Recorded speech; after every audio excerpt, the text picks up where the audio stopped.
नमस्कार साथियों, स्वागत है आप सभी का डीयू की पढ़ाई हिंदी प्लेटफॉर्म पर। सब्सक्राइब कीजिए और देखिए सभी विषयों के लेक्चर्स और नोट्स हिंदी में। तो भैया इस वीडियो में हम केशव मलिक जी के द्वारा लिखा गया एक निबंध ए डीह्यूमनाइज्ड इन्वायरमेंट के बारे में चर्चा करने वाले हैं। पूरे निबंध को हम विस्तार पूर्वक समझेंगे और ये जो आपका कोर्स है culture and communication value addition course, इसमें एक रीडिंग के तौर पर इसे मेंशन किया गया है। कई सारी रीडिंग्स हैं, उसमें ए डीह्यूमनाइज्ड इन्वायरमेंट को भी आपको पढ़ना है। तो चलिए इसको हम देखते हैं। पहले इसकी पृष्ठभूमि को समझते हैं इस निबंध की। तो ये जो निबंध है ए डीह्यूमनाइज्ड इन्वायरमेंट, उत्तर भारत के एक छोटे से पहाड़ी शहर रामपुर में लेखक के प्रवास के दौरान लिखा गया एक चिंतनशील लेख है। और निबंध में लेखक ने पहाड़ियों के शांत और अछूते प्राकृतिक वातावरण की तुलना भारतीय मैदानों में शहरी जीवन के अराजक, शोरगुल वाले और अमानवीय वातावरण से की है। लेखक पहाड़ी कस्बे की प्राकृतिक सुंदरता और शांति को याद करते हुए औद्योगिक मैदानों में मनुष्यों और प्रकृति के बीच के वियोग को उजागर करता है। तो यार ये ए डीह्यूमनाइज्ड इन्वायरमेंट एक जो है ये निबंध है, एस्से है, और इसे केशव मलिक जी ने लिखा है। और इस निबंध में उन्होंने मुख्य रूप से प्राकृतिक सुंदरता की जो है व्याख्या की है और उसकी तुलना औद्योगिक मैदान वाले क्षेत्रों से की है, जहाँ पे इंडस्ट्रीज़ वगैरह लगी होती हैं और प्रकृति उतनी अच्छे तरीके से नहीं दिख पाती है जो मैदानी इलाके होते हैं वहाँ पे। और जो पहाड़ी इलाके हैं वहाँ पे बहुत अच्छे तरीके से हम प्रकृति का आनंद ले पाते हैं। तो उत्तर भारत के एक छोटा सा शहर है रामपुर, वहाँ पे वो लेखक गए हुए हैं, उनका प्रवास है और वहीं पे उन्होंने इस निबंध को लिखा है। ये एक प्रकार का चिंतनशील लेख है। और रामपुर जो शहर है ये, वहाँ पे बहुत सारे पहाड़ियाँ हैं और बहुत ही अच्छा टूरिज़्म का जगह है टूरिज़्म के लिए। तो वहीं पे लेखक गए हुए हैं और उन्होंने वहाँ पे जो पहाड़ियाँ हैं वहाँ पे उसकी उस शहर की जो शांत वातावरण है और प्राकृतिक वातावरण है उसका वो आनंद ले रहे हैं और वहीं पे उन्होंने इस निबंध को लिखा है। तो चलिए हम निबंध को पढ़ते हैं और उसको समझने का प्रयास करते हैं। तो निबंध की शुरुआत कुछ इस प्रकार से होती है कि उत्तर भारत के छोटे से पहाड़ी शहर रामपुर में ये मेरा तीसरा दिन है। अन्य लोगों की तरह मैं भी कभी कभी मॉल जाता हूँ, लेकिन ज़्यादातर एकांत वन मार्गों पर जाना पसंद करता हूँ। तो यहाँ पे लेखक कह रहे हैं कि मेरा तीसरा दिन है रामपुर में और मैं भी कभी मॉल जाना पसंद करता हूँ, और पर जो है एकांत वन मार्गों पर जाना ज़्यादा पसंद है लेखक को। इतने सालों में जमा हुई भारतीय मैदानों की थकान यहाँ से दूर हो जाती है। तो लोग जो भारतीय मैदानी इलाके हैं, इंडस्ट्री वगैरह लगी होती है जहाँ पे लोग काम करने के लिए आते जाते हैं, पैसे कमाने के लिए दौड़ भाग में लगे रहते हैं। तो वहाँ से जो बहुत ज़्यादा थकान उनमें जमा होती है वो एकांत वन मार्गों पे और पहाड़ों पे जाने पे दूर हो जाती है। यहाँ कुछ खास नहीं होता सिवाय तब जब स्कूली बच्चों की फुटबॉल खाई में चली जाती है। और लेखक वहाँ के दृश्य का चित्रण कर रहे हैं कि पहाड़ी इलाकों में यहाँ पे कुछ खास नहीं होता है सिवाय तब जब स्कूली बच्चों की फुटबॉल खाई में गिर जाती है। क्योंकि जब वहाँ पे बच्चे पहाड़ी इलाकों में फुटबॉल वगैरह खेलते हैं और उनकी बॉल जब खाई में गिर जाती है तो फिर वो चिल्लाते हैं, हल्ला मचाते हैं कि भैया अब इसको निकाल के कौन लेकर के आएगा, वहाँ पे अब गहराई में कौन जाएगा, तब हल्ला मचता है। तो उसी को लेखक यहाँ पे बता रहे हैं। जहाँ मैं रहता हूँ उस धूल भरे शहर में मैं शायद ही कभी धरती की आवाज़ें सुन पाता हूँ।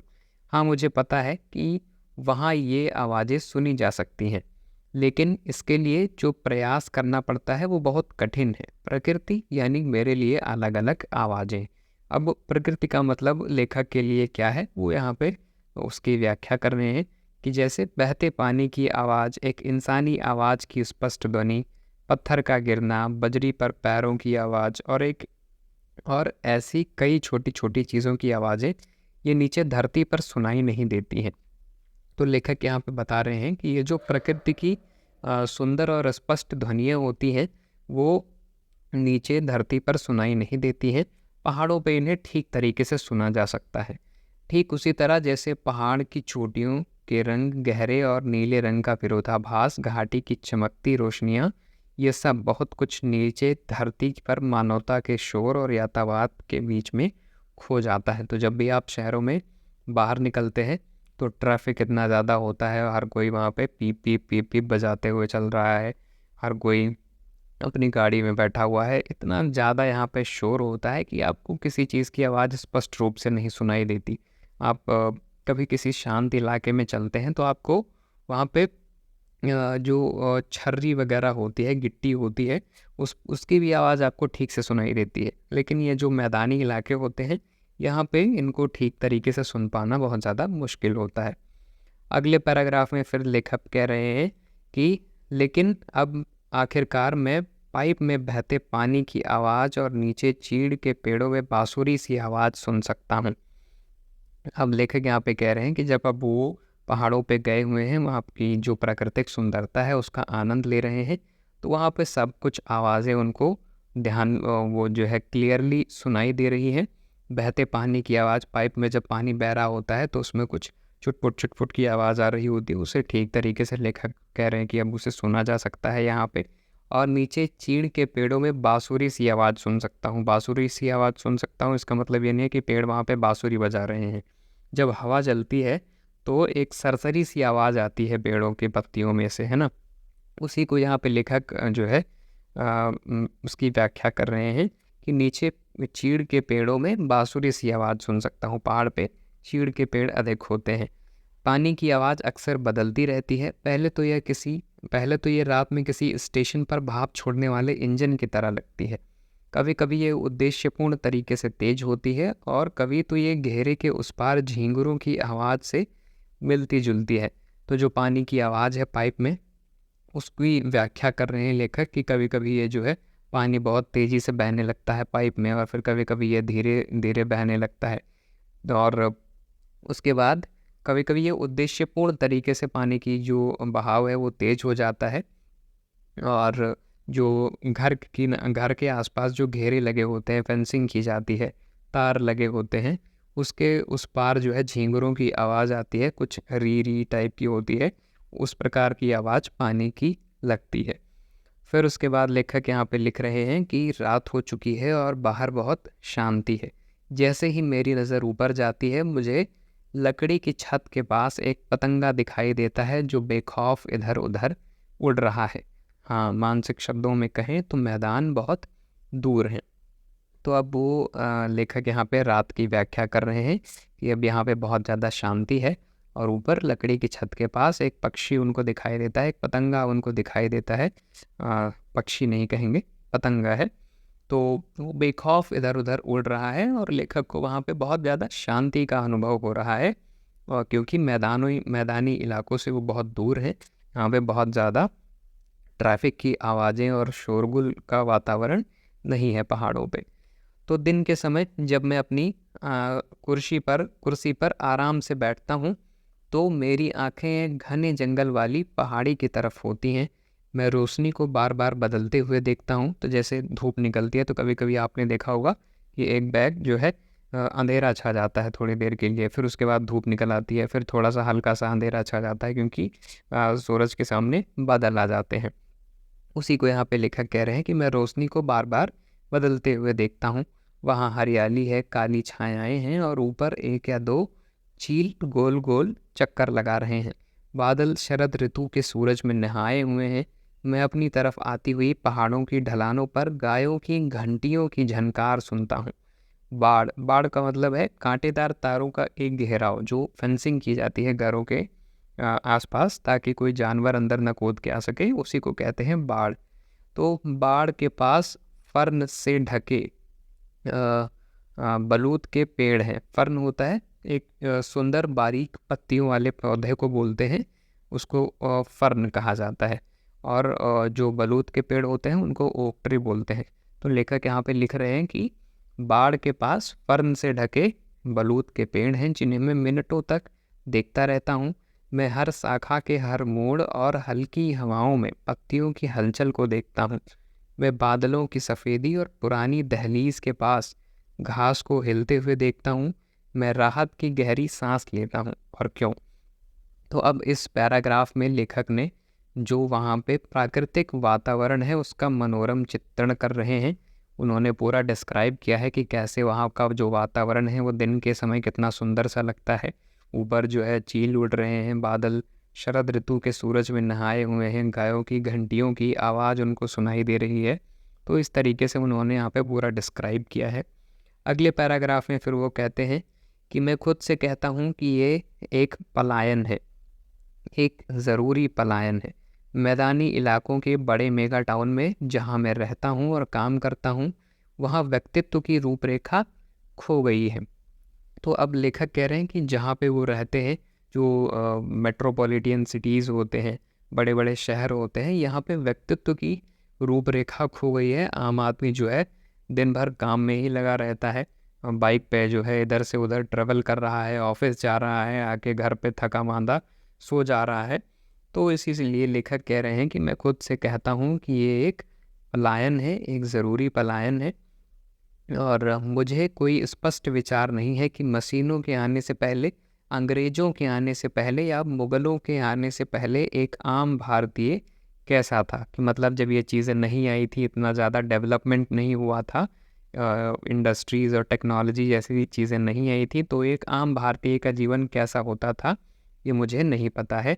लेकिन शायद भारत में अपनी विशेष सामंजस्य और अनोखी सुंदरता के साथ एक अच्छी दुनिया थी, जिसमें वो कुरूपता और निराशा बहुत कम थी, जो कम से कम उत्तरी मैदान पर बड़े शहरों में जीवन के इतने बड़े हिस्से में व्याप्त है। अब यहाँ पे लेखक कह रहे हैं कि मुझे नहीं पता कि कैसे पहले के समय में एक आम भारतीय कैसा होता था, पर जैसा भी होता था वो कम से कम ऐसा तो नहीं था जैसा आज है। उस समय कम से कम एक विशेष सामंजस्य भरी दुनिया थी भारत में, एक अनोखी सुंदरता थी, एक अच्छी दुनिया थी भारत में, और लोग उतनी ज़्यादा निराशा लोगों में नहीं थी, वो कुरूपता लोगों में नहीं थी जो आज लोगों के बीच में है। कम से कम जो उत्तरी मैदान के इलाके हैं, जहाँ पे लोग दिन भर काम के लिए दौड़े रहते हैं, पैसा कमाने के लिए दौड़े रहते हैं, और उन्हें भौतिक चीज़ों में सुख ढूंढना जो है महत्वपूर्ण लगता है। ये सारी चीज़ें तब के समय में शायद नहीं थी, लोगों में शांति ज़्यादा अच्छी लगती थी लोगों को। हाँ, कुछ अच्छी चीज़ें भी हैं, आगे लेखक कहते हैं कि हाँ, कुछ अच्छी चीज़ें भी हैं, जैसे बिजली का प्रकाश और फ्लश सिस्टम। ये दो अत्यंत महत्वपूर्ण उपलब्धियां हैं जो किसी के दिन को बढ़ा सकती हैं। तो अब आगे लेखक कह रहे हैं कि सब कुछ खराब ही नहीं है आज के टाइम पे, कुछ अच्छी चीज़ें भी हैं, जैसे जो बिजली है, लाइट इलेक्ट्रिसिटी सिस्टम है, आप कभी भी जो है लाइट जला के पढ़ सकते हो, कोई भी काम कर सकते हो। पहले जब लाइट नहीं होती थी तो दिया जला करके पढ़ना होता था, और रात के समय का आप अच्छे तरीके से इस्तेमाल कर सकते हैं। आप पहले लोग शाम को ही सो जाया करते थे, है ना। तो इस तरीके से कह रहे हैं लेखक कि बिजली का प्रकाश और फ्लश सिस्टम जो नया टॉयलेट सिस्टम है, ये दो अत्यंत महत्वपूर्ण उपलब्धियां हैं जो किसी के दिन को बढ़ा सकती हैं। इससे आपका समय भी बच जाता है। मैं इन सब आविष्कारों के पक्ष में हूँ, लेकिन नहीं, ये केवल अच्छे साधन हैं जिन्हें आप अनजाने में ही उद्देश्य बना दिया गया है। अब लेखक कह रहे हैं कि ये जो आविष्कार है, नई नई चीज़ें हैं, ये अच्छी हैं, लेकिन ऐसा हो गया है अब कि लोगों ने इन्हें उद्देश्य ही बना दिया है कि सबको अब यही चाहिए, अब उनको यही ज़रूरत है, और इसी के पीछे भाग रहे हैं कि अब घर में जो है फ्लश वाला सिस्टम वाला टॉयलेट लग जाए, और उससे भी बढ़िया कोई चीज़ आ रही है तो वो भी लगवा लिया जाए। अब वो कहाँ से आएगा? पैसे से आएगा। पैसा तुम्हें कमाना पड़ेगा, उसके लिए तुम दिन भर भागोगे, शाम को फिर थके हुए आओगे, फिर सो जाओगे, और फिर कहोगे कि जो है ज़िंदगी में बहुत डिप्रेशन है, बहुत तकलीफ़ है ना? तो इन चीज़ों को अब अनजाने में ही उद्देश्य बना लिया गया है। मेरा मानना है कि सभ्यता, उसके गैजेट्स, उसकी संपत्तियाँ बेहतर तभी काम करती हैं जब वो किसी एक मूलभूत प्राथमिक उद्देश्य की सेवा में लगें। वो उद्देश्य नहीं बदला है, वो चरवाहे युग से लेकर जटिल सभ्यताओं और संस्कृतियों के उतार चढ़ाव के बावजूद भी नहीं बदला है। यह सर्वोपरि उद्देश्य वो स्वाद है जो मनुष्य अपने जीवन को देता है, या इसे बेहतर ढंग से कहें तो सुंदरता का उपभोग। तो अब यहाँ पे लेखक कह रहे हैं कि जो मनुष्य है वो शुरू से जो है क्या चाहता है, सुंदरता का उपभोग करना चाहता है, अच्छी चीज़ें उसको चाहिए। और इसी चक्कर में क्या है कि लोगों के जीवन से जो शांतिपूर्ण जीवन था लोगों का, वो भंग हो गया है, और वो उसी सर्वोपरि उद्देश्य के पीछे लगे पड़े हैं एकदम। सबको जो है बढ़िया बढ़िया चीज़ें चाहिए। 50 मंजिला का घर हो, 20 ठो फॉर्च्यूनर खड़ी हो आगे और 10 ठो बॉडीगार्ड आगे चल रहे हो तो ज़्यादा अच्छा लगता है सबको। तो यही लेखक यहाँ पे बता रहे हैं। और ये उद्देश्य सभ्यता के कौशल के संचय से बिल्कुल ही असंबंधित है। ये उद्देश्य एक निश्चित सरलता, खुली आंखों और कान और त्वचा की सतह की प्रकृति की घटनाओं के प्रति ग्रहणशीलता के माध्यम से प्राप्त किया जाता है। तो अब लेखक कह रहे हैं कि ये इन सब चीज़ों से नहीं मिलेगा। जो आदमी चाहता है, जिस सुंदरता का वो उपभोग चाहता है, वो ऐसे भौतिक वस्तुओं में नहीं मिलेगी। अगर वास्तविक शांति चाहिए जीवन में, तो इसे एक निश्चित सरलता के माध्यम से ही प्राप्त किया जा सकता है, खुली आँखों और कान से। और प्रकृति में जो हो रही घटनाएं हैं, इनका आनंद लेकर के ही प्राप्त किया जा सकता है। जो प्रकृति की सुंदरता है, इसके आनंद में ही मनुष्य का आनंद है। और फिर आगे लेखक कह रहे हैं कि मैं ये कहना चाहता हूँ कि प्रकृति के प्रति हमारा ग्रहणशील रवैया हमारे कौशल की अधिकता में खो गया है। हमारे पास दिमाग तो है, लेकिन दुकानदारों, मुनीमों और क्लर्कों का, इसलिए हम लाभ हानि के अलावा कुछ और नहीं देख पाते। तो अब लेखक कह रहे हैं कि हमने प्रकृति को भी अपना एक ऐसा माध्यम बना लिया है कि सब कुछ हमें प्रकृति से ले लेना है। पेड़ों को काटते जा रहे हैं हम, वनों को काटते जा रहे हैं, इससे हमारी जो वन में रहने वाले जानवर हैं वो भी लुप्त होते जा रहे हैं, वहाँ पे हम घर बनाते जा रहे हैं। तो ये हमारा प्रकृति के प्रति ग्रहणशील रवैया होता जा रहा है। हमारे पास दिमाग तो है, लेकिन दुकानदारों, मुनीमों और क्लर्कों का, तो एक दुकानदार का दिमाग कैसे होता है कि वो उसे प्रॉफिट कमाना है ना, उसे फ़ायदा चाहिए, अपना फ़ायदा देखना है, चाहे दूसरों का कुछ भी हो। तो ऐसा ही मनुष्य का भी दिमाग होता जा रहा है। उसे प्रकृति से बस अपना फ़ायदा देखना है, चाहे प्रकृति पूरी तरीके से सत्यानाश हो जाए प्रकृति का। तो लाभ हानि के दृष्टि से मनुष्य अब देखना शुरू कर दिया है मनुष्य ने। अब आगे लेखक कहते हैं कि मैं पूछ सकता हूँ कि ये क्या हुआ है, ये किस प्रकार की चीज़ है, और क्या ये हमेशा से ही ऐसा था? मैं नहीं जानता। विशेष रूप से मेरे जैसे मध्य वर्ग के लोग साधनों, धन, शक्ति और पदों को प्राप्त करने के लिए इतने व्यस्त हो जाते हैं कि उनके पास स्वयं के लिए या अपने मानवीय पक्ष के लिए बिल्कुल समय नहीं बचता। तो अब यहाँ पे लेखक ने जो है मध्य वर्ग के लोगों के बारे में बताया है कि जो मिडिल क्लास के लोग होते हैं, वो धन के पीछे, शक्ति के पीछे और पद प्राप्त करने के लिए इतने व्यस्त हो जाते हैं कि अपने लिए उनके पास समय नहीं बचता, मानवीय पक्ष के लिए उनके पास समय नहीं बचता। आदमी नौकरी लगने के बाद वो सुबह 7:30 बजे, 8 बजे उठता है और फिर 9 बजे वो ड्यूटी पे पहुंच जाता है। 8 घंटे उसने ऑफिस में बिता दिए हैं, बॉस की डांट खा रहा है, वहाँ पे शाम को 6-7 बजे घर आ रहा है, फिर घर पे जो है बीवी की डांट खा रहा है और खाना खा के फिर थोड़ी देर फ़ोन चलाया और फिर सो गया। फिर महीने के लास्ट में कहीं सैलरी आई, फिर आधी सैलरी कहीं चली जाती है, कुछ लोन में कट गई, ईएमआई में चली गई, आईफोन लेना है लोगों को। इसी सब के पीछे लोग परेशान रहते हैं और अपने लिए शांतिपूर्ण जीवन नहीं बिता पाते हैं। यहाँ पे ये लेखक बता रहे हैं, वो मशीनों की तरह काम करते हैं, जहाँ केवल उत्पादन और परिणाम ही मायने रखते हैं। फिर हमें शांति कैसे मिल सकती है? तो आज का जो मनुष्य है, वो एक मशीनों की तरह काम करते जा रहा है कि एकदम लगे पड़े हैं कि बस पैसा आ जाए, किसी तरीके से धन आ जाए, या फिर जो है पद हो जाए और कुछ कुछ बड़ा मिल जाए। यही सब, इन्हीं सब चीज़ों के पीछे में लोग भागे रहते हैं। तो जब हम इतने ज़्यादा व्यस्त रखेंगे खुद को, हम प्रकृति से इतने ज़्यादा कट जाएंगे, तो हमें शांति कैसे मिलेगी? जीवन में हमें शांति कहाँ से आएगी? क्योंकि हम सुनते नहीं बल्कि संचालित होते हैं। सुनते नहीं, संचालित होते हैं। इसका मतलब है हमें दूसरों की बातों से, दूसरों के हिसाब से चलना ज़्यादा पसंद है। समाज में लोगों ने आईफोन लेना स्टार्ट कर दिया, तो अब मेरे पास भी भैया आईफोन हो तभी बढ़िया होगा। सबके पास 4 व्हीलर आ गए, तो मेरे पास भी 4 व्हीलर होनी चाहिए। जो है, जो सेलिब्रिटीज़ लोग हैं वो हवाई जहाज़ पे चलते हैं, तो मुझे भी हवाई जहाज़ पे चलना है। ऐसी जो चीज़ें हैं, समाज में लोग क्या कहेंगे, ये वाला जो रवैया है, उसको यहाँ पे लेखक बता रहे हैं कि हम सुनते नहीं बल्कि संचालित होते हैं, कि लोग हमें क्या कहेंगे, इस दृष्टि से हम चलते हैं और दूसरों को ऐसा दिखाते हैं कि हम बहुत खुश हैं भैया, है ना। और वो अपने अंदर स्वयं ही जानते हैं कि कितना दुख है।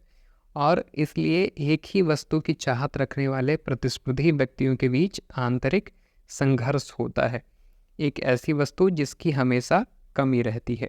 ये एक अजीब नियति है कि एक ऐसी संस्कृति जो अपने गहन ध्यान पर गर्व करती थी, लेकिन शायद ये इतना आश्चर्यजनक नहीं है, क्योंकि ध्यान अक्सर लोगों को मोक्ष प्राप्त करने में मदद करने के लिए उपयोग किया गया है, जो मूल रूप से स्वयं को बचाने या मजबूत करने का एक तरीका है।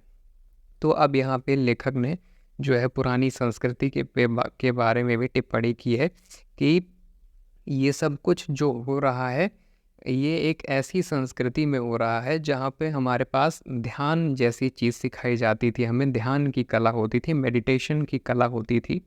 और हम अपने इस चीज़ पर गर्व करते थे कि हमारी जो संस्कृति है वो बहुत महान है, हमारे यहाँ पे ध्यानी और ज्ञानी लोग होते हैं। और फिर आगे लेखक कहते हैं कि लेकिन ये इतना आश्चर्यजनक नहीं है, क्योंकि जो ध्यान है वो लोगों को अक्सर मोक्ष प्राप्त करने में उपयोग में लाया जाता है ध्यान, और जो मूल रूप से स्वयं को बचाने और मजबूत करने का एक तरीका है। ध्यान के माध्यम से लोग शांतिपूर्ण जीवन जीते हैं और अपने आप को मजबूत बनाते हैं। फिर लेखक यहाँ पे आगे कहते हैं कि मेरे विचार से आजकल के अधिकांश धर्म, या जिसे हम अपनी आध्यात्मिकता मानते हैं, उसका उद्देश्य ध्यान के अलावा कुछ और है। अब यहाँ पे लेखक वर्तमान समय की आध्यात्मिकता पर टिप्पणी कर रहे हैं, और वो कहते हैं कि आज के समय में जिसे हम अपना आध्यात्मिक ज्ञान कहते हैं और अपना धर्म कहते हैं, इसका कुछ उद्देश्य अलग ही है। पहले का जो उद्देश्य था शांतिपूर्ण जीवन जीने का, या जो मेडिटेशन का असली मतलब था, उससे कुछ अलग ही हो गया है। हम लोग जो है ध्यान और आध्यात्मिकता को हमने व्यापार बना लिया है, और हम एक तरह की पूर्वजों की पूजा तक ही सीमित रह गए हैं। और वो अब इस चीज़ पर टिप्पणी कर रहे हैं लेखक यहाँ पे कि जो पुरखों की पूजा होती है और ऐसी जो चीज़ें हैं, ये इसके बारे में हम ज़्यादा सोचते हैं। वंश को कायम रखना अब सबके लिए ज़्यादा महत्वपूर्ण हो गया है, और सबका प्रमुख लक्ष्य बन गया है कि संतान नहीं होगी तो क्या होगा, वंश का क्या हो जाएगा, समाप्त हो जाएगा, सब खत्म हो जाएगा, ये हो जाएगा, वो हो जाएगा, तुम्हारा घर द्वार कौन लेगा, वगैरह वगैरह, ये सारी चीज़ें हैं। तो इन्हीं चीज़ों को अब प्रमुखता से लक्ष्य बना लिया गया है, और यही लोगों के लिए अब धर्म और आध्यात्मिकता की बातें होने लगी हैं। और इस रूप में ढले हुए लोगों के लिए ध्यान या योग या जो भी हो, एक तकनीक से अधिक कुछ नहीं है, दूसरों पर भावनात्मक नियंत्रण का एक जादुई साधन है। तो जो लोग ये सिखा भी रहे होते हैं कि ध्यान और योग के बारे में बात भी कर रहे होते हैं आज के समय में, वो बस एक व्यापार का जरिया बन गया है, ऐसा लेखक कह रहे हैं। और आज के समय की यह सच्चाई भी है कि धर्म के नाम पर बहुत सारी रूढ़ियाँ और बहुत सारे बाबा लोग जो है सोशल मीडिया पर वायरल होते रहते हैं। तो ये सच्चाई भी है आज के समय की, लेकिन कोई भी आंतरिक शांति नहीं है कि ये सारे चाहे जितनी भी चीज़ें हो जाए, क्योंकि ये सब झूठ की बुनियाद पर टिके हुए हैं, इसलिए लोगों में कभी आंतरिक शांति नहीं मिलती है। आंतरिक शांति कब मिलेगी? जब हम प्रकृति की तरफ लौटेंगे, अपने आप को प्रकृति से जोड़ेंगे, है ना, छोटी छोटी चीज़ों को आनंद लेना सीखेंगे, तब हमें आंतरिक शांति मिलेगी। बाहर से हम कितना भी दिखाने का प्रयास कर लें कि हम तो बहुत खुश हैं, वो अंदर से व्यक्ति को पता होता है कि कितना खुशी है, कितना दुखी है। फिर यहाँ पे लास्ट लाइन है कि हाँ, शक्ति पाने की इच्छा बढ़ रही है, लेकिन सौंदर्य की भावना का तेजी से क्षय हो रहा है, और इसलिए कोई शांति नहीं है। ठीक है, तो आज के समय में हर व्यक्ति पैसा और पावर के पीछे भाग रहा है, सबको पता ही है।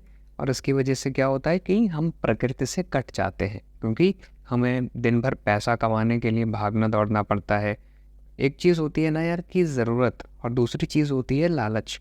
तो हम ज़रूरतों पे जब जीते हैं तो आराम से हम अपनी ज़िंदगी को जी सकते हैं, अपने मानवीय पक्ष के लिए भी समय निकाल सकते हैं, प्रकृति के साथ सद्भावना और सौंदर्य का आनंद भी ले सकते हैं, प्राकृतिक सौंदर्य का आनंद भी ले सकते हैं जब हम ज़रूरतों पे जीते हैं। लेकिन जब हम लालच करने लगते हैं तब दिक्कत हो जाती है ना। अगर आपके पास आईफोन लेने का पैसा नहीं है तो क्या ज़रूरी है ईएमआई पे लेने का? 10-20 हज़ार वाले फ़ोन से भी काम चल ही जा रहा है।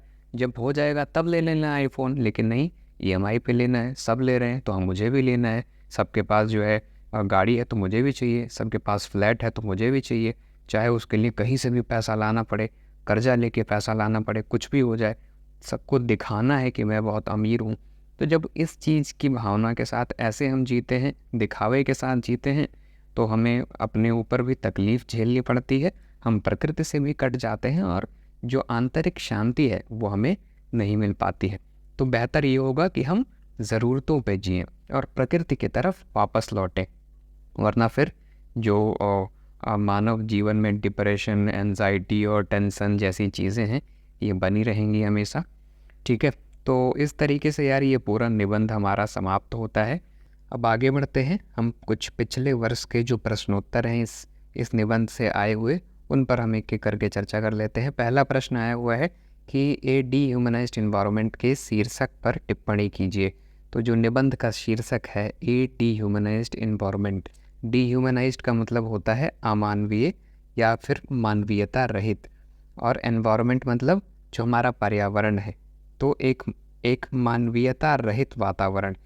केशव मलिक द्वारा लिखित इस निबंध का शीर्षक है ए डीह्यूमनाइज्ड एनवायरनमेंट, यानी एक अमानवीय या फिर मानवीयता रहित वातावरण। ये बहुत ही सटीक और सार्थक है। ये शीर्षक लेखक के मुख्य विचार को बखूबी प्रस्तुत करता है। निम्नलिखित बिंदु शीर्षक के महत्व और निहितार्थों पर विस्तार से प्रकाश डालते हैं। तो यहाँ पे आपको डिटेल में पूरा आंसर लिख के दे दिया गया है, आप इसको पीडीएफ से पढ़ सकते हैं। मैं आपको जल्दी से थोड़ा थोड़ा बता देता हूँ। तो जो यहाँ पे डीह्यूमनाइज्ड शब्द है, इसका प्रयोग भी बहुत ज़्यादा महत्वपूर्ण है। ये दिखाता है कि हमारा वर्तमान परिवेश जो है अपनी मानवीय विशेषताओं को खो रहा है। आप देखेंगे पहले के समय में जो है पेड़ वगैरह काटने के लिए आदमी सोचता था कि कौन जाए पेड़ काटने, एक पेड़ काटना है तो कितना टाइम लगता था, अगर वो भारी भरकम सा पेड़ है 10-15 लोग लगते थे, आरी लगती थी एक बड़ी सी, और उसको आगे पीछे करके चलाया जाता था, तब जो है एक जाके बड़ा सा पेड़ काटते थे लोग।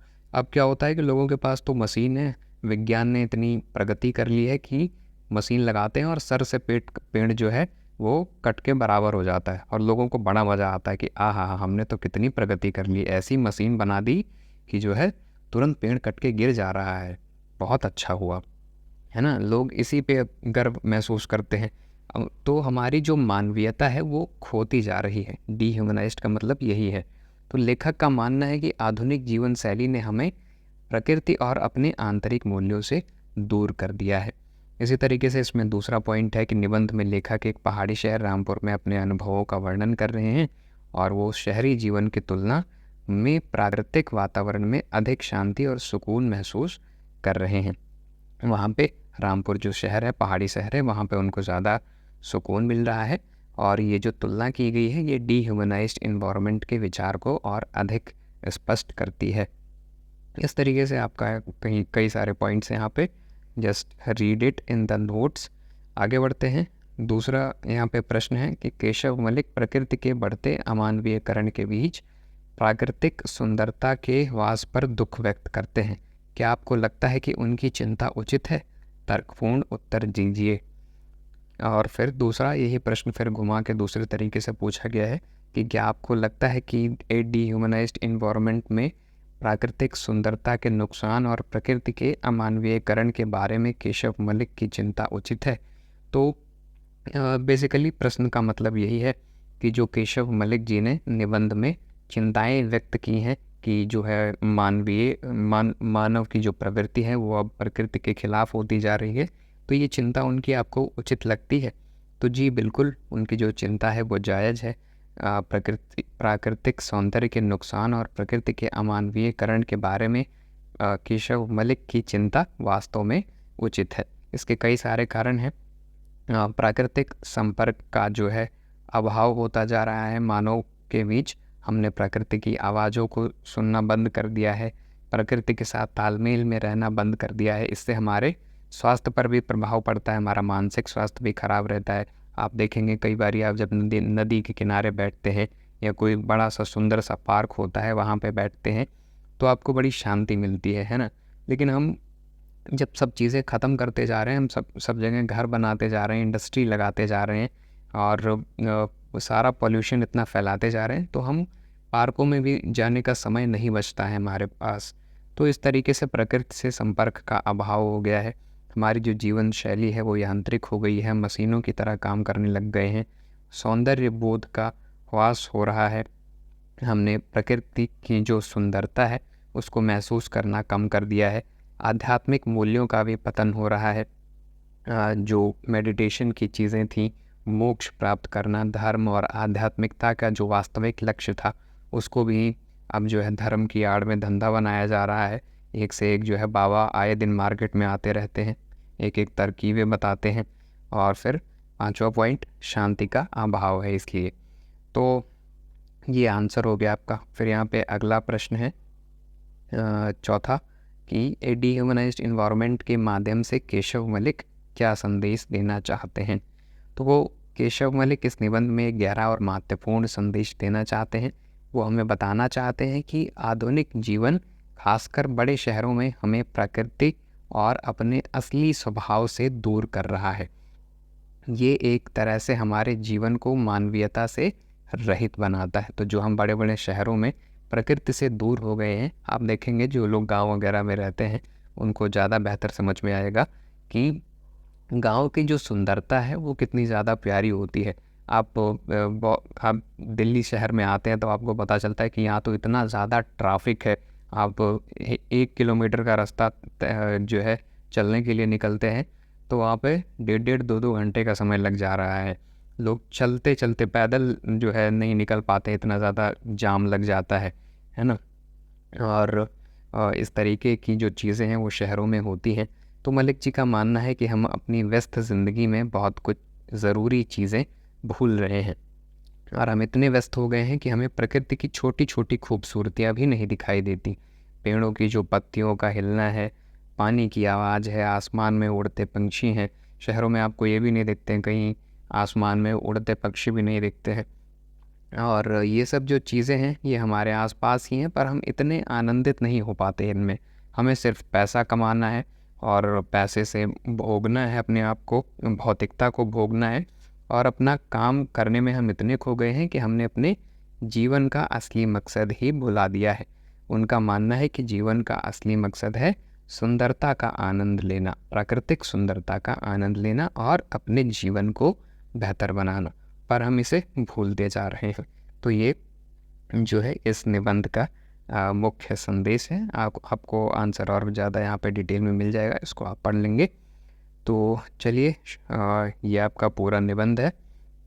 सारी चीज़ें हमने डिटेल में कवर कर ली हैं, आपको सारी चीज़ें समझ में आ ही गई होंगी।